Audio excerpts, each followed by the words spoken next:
చేస్తున్నాను. ఈరోజు నేను ఒక పౌరాణిక కథ చెప్పబోతున్నాను. ఆ కథ పేరు సముద్ర మదనం.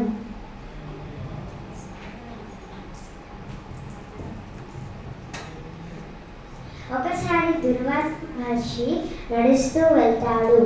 అప్పుడు ఎదురయ్యాడు. అప్పుడు దుర్వాస మహర్షి ఇంద్రుడికి ఒక హారం ఇస్తాడు. ఆ హారం తనకు ఏనుగుపై నుండి విసిరేస్తాడు.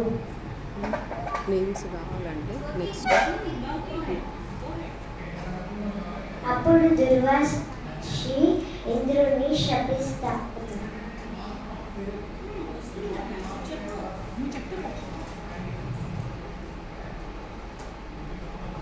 దీనినే ఆసరగా చేసుకొని రాక్షసులు దేవలోకంపై దండెత్తుతారు.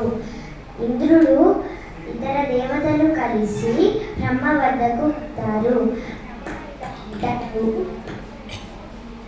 బ్రహ్మ ఇలా అంటాడు, నీవు నారాయణను వేడుకోవాలి, అప్పుడే మీ శాపాలు తిరిగి వస్తాడు అంటాడు. అప్పుడు ఇంద్రుడు ఇతర దేవతలు ఇంకా బ్రహ్మ నారాయణ వద్దకు వెళ్తారు. నారాయణ ఇలా అంటారు, మీరు 3 పనులు చేయాలి. ఒకటి, మీరు సముద్రమంతనం చేసి అమృతాన్ని సేకరించండి.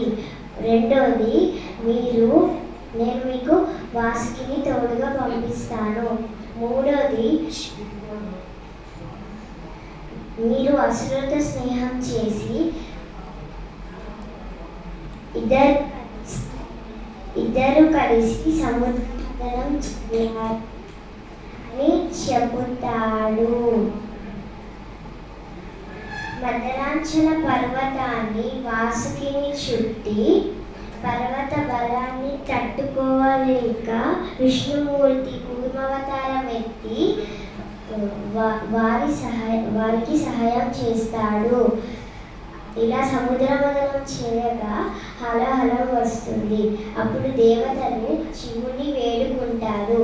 శివుడు ఇలా అంటాడు, నేను ఈ హలహలాన్ని తాగి నా గొంతులో ఆపుకుంటాడు అని అంటాడు. అందుకని శివుడిని నీలకంఠుడు అని అంటారు.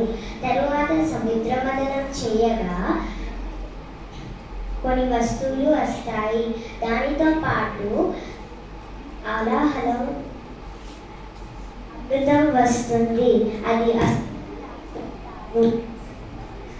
అసురులు లాక్కుంటారు.